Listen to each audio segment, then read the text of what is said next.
8 de la mañana, 56 minutos. Abrimos la primera entrevista de esta mañana porque la Escuela de Nutrición de la Universidad de la República emitió recomendaciones por el aumento de cloruro y sodio en el agua de OCE. Para repasarlas, para conocer cuál es la situación, qué se puede hacer, es que recibimos a la coordinadora del Observatorio de Derecho a la Alimentación de la Escuela de Nutrición de la Universidad de la República, Alejandra Girona. Bienvenida, Alejandra. Gracias, buenos días.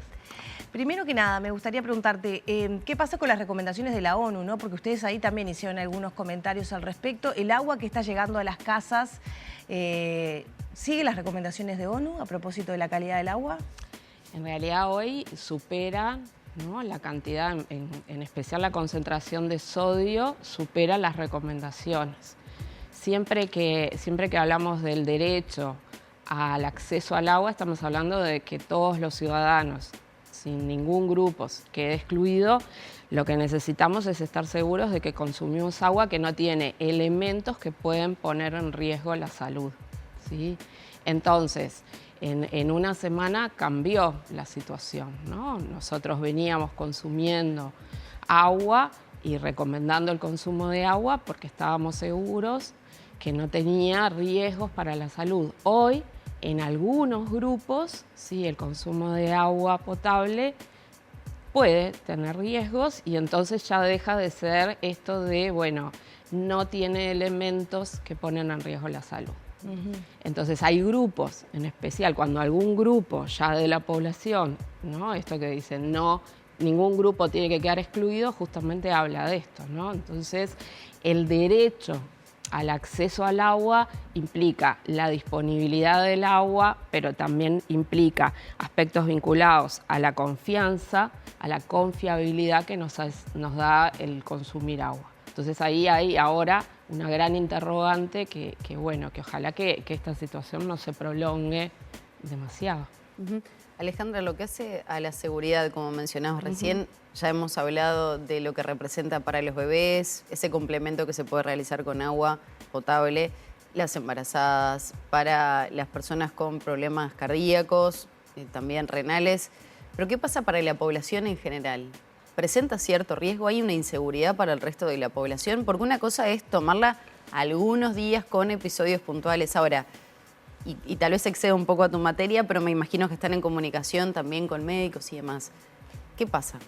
Que esto se prolonga. En realidad, el tema es que nosotros hoy no tenemos, no podemos decir cuál va a ser el impacto sobre la población general. Sí sabemos que el consumo que supera las necesidades diarias siempre es un factor de riesgo.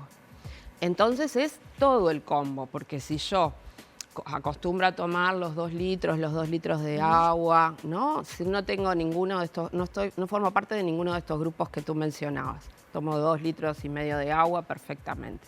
Pero además, el consumo de sodio que tengo en mi vida diaria es alto, claro, porque consumo alimentos ultraprocesados, ¿sí?, porque agrego sal a la comida, además de cuando la preparo después en la mesa.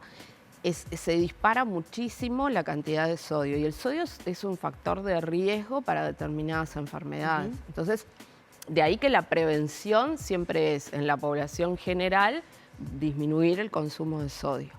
Aumentó tanto ahora, ¿sí?, que es muy difícil manejar con los estilos o los hábitos de alimentación que tenemos en el Uruguay, manejarlo, pero vamos a tener que extremar los cuidados para, bueno, por lo menos hoy que tenemos identificados productos en el mercado con el sello exceso de sodio, bueno, esos por ahora eliminarlos seguramente, al igual que el uso tradicional de la sal para cocinar.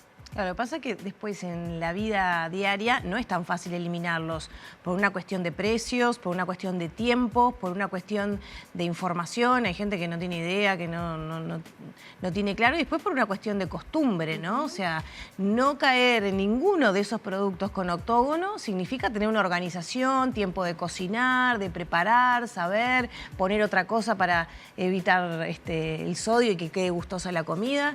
Y eso no se cambia de un día para el otro. Eso no se cambia por un día. Por eso, esto de que esta medida no debería ser de muchos meses, ¿sí? Porque ahí sí, cuando los efectos de cualquier nutriente sobre la salud no pasan de un día para el otro, ¿no? Entonces, ese es el problema, que tenemos que cuidar cuánto tiempo va a seguir esta medida, porque como vos decís, hay poblaciones en las cuales es mucho más fácil cambiar y en otras que no. En otras poblaciones es más fácil consumir agua embotellada. No, yo voy a seguir con mis hábitos de alimentación, pero voy y me compro agua embotellada. Pero eso no sucede en toda la población. Entonces ahí es donde comienzan las diferencias, en donde siempre quienes tienen menos posibilidad de consumir agua embotellada son los más perjudicados. ¿Qué pasa con los alimentos cuando tienen contacto con esta agua que está llegando a nuestros hogares, con un elevado nivel de sodio, de cloruro? ¿Qué pasa cuando el agua, un vegetal, una fruta, sigue manteniendo su vitalidad? ¿Qué pasa? Sigue manteniendo sus propiedades y eso es algo que queremos subrayar. Esta situación uno no puede aconsejar el lavado de frutas y verduras como lo hace habitualmente, porque los alimentos son transmisores de enfermedades. Entonces, claro, no entra el en una lavado, psicosis. claro, el lavado tiene que seguir y el contacto que tengo con el agua no implica que en esa fruta o en esa hortaliza va a quedar la concentración de sodio allí, porque es un lavado rápido. Entonces, eso se tiene que seguir manteniendo porque no podemos agregar otro problema que sea el de enfermedades transmitidas por los alimentos. Entonces, ahí no es el problema. Lo que sí también tenemos que saber es que no hay medidas domésticas que eviten la concentración de sodio, ¿tá?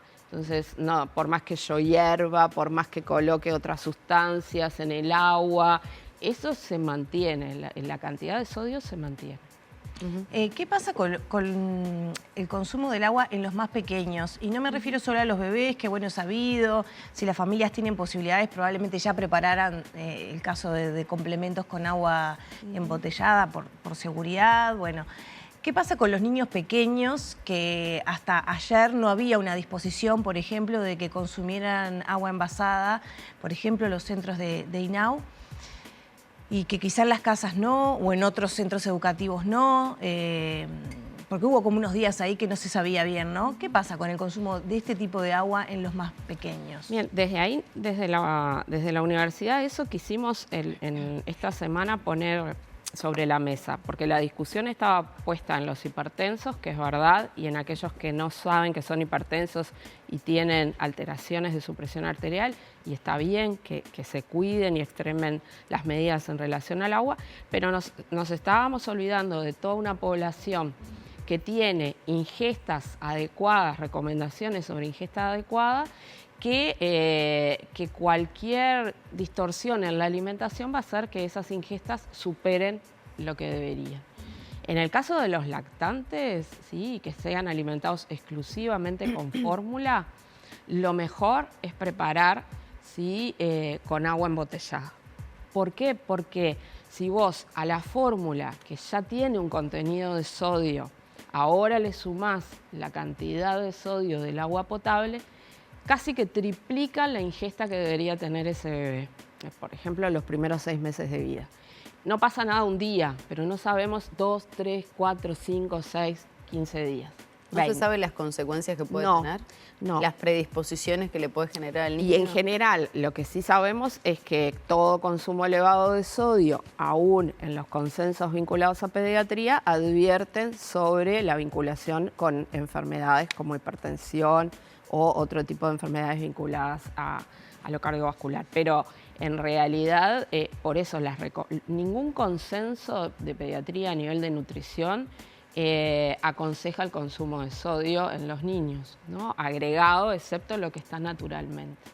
Entonces, con los preparados, extremar los cuidados y por eso y por suerte se va a dar agua, ¿no? En la Intendencia, por ejemplo, en Montevideo, el programa ABC, etcétera, y en otros también el Estado va a ayudar con eso. En los niños más grandecitos que ya no toman fórmula, que están incorporados a la mesa familiar, pasa algo parecido, que es que si vos calculás la cantidad de sodio que aporta una dieta con alimentos naturales o mínimamente procesados, o sea, con los grupos básicos, lácteos, carnes, cereales, etcétera, llegás a un determinado contenido de sodio. Pero vos a eso le tenés que agregar que el niño tiene que tomar agua, ¿no? Y que 800, 700 centímetros cúbicos es lo recomendado en un niño pequeño. Entonces, si sumas ahora la cantidad de sodio, ya te queda en una adecuación, lo que nosotros decimos de 110%, o sea, en el límite superior que tendríamos de esta ventana de cuidado. Pero ¿qué pasa? Es lo que tú decías, este niño no debería tener contacto ni con ningún alimento que tenga sellos, pero ni siquiera con ningún otro alimento que digan, bueno, hoy es viernes, vamos a pedir una pizza con mozzarella, o mañana sábado vamos a comprar algo en la roticería ya preparado que tiene contenido de sodio, porque va a superar mucho las recomendaciones. Entonces ahí, si los centros educativos tienen las posibilidades de, porque el fomento del consumo de agua lo tenemos que seguir dando. Entonces, si los centros educativos tienen las posibilidades, es mucho mejor el consumo de agua embotellada por este momento, y no tiene que ver con el sabor, ¿no? Porque también se dijo, bueno, no les gusta, mezclemos con otras cosas. No pasa por ahí, no pasa por cambiar el sabor. Eso fue una información, digo, para poder aclararla, que se dio en las últimas horas, era una comunicación interna de INDA hacia los CAIF, que apenas se tomó conocimiento por parte del MIDES y del área de comunicación, sobre todo el ministro, se canceló, ¿no? Se eliminó, se anuló esa comunicación y no se dieron esas recomendaciones porque también implicaban ciertos riesgos para esa población infantil. Exactamente. Entonces, como igual la información circuló y hay mucha gente que puede pensar que si yo al agua le coloco algunos determinados gustos, saborizantes, entonces sí lo podrían ver los niños, nosotros decimos no. Ni siquiera así, porque no pasa por un tema de sabor, sino más bien por un tema de bajar el contenido de sodio de la ingesta diaria. Y una cosa que recordábamos ayer, que es habitual ahora que empiezan los fríos, es tener cuidado y extremar los cuidados con todo lo que yo necesito agua para su preparación.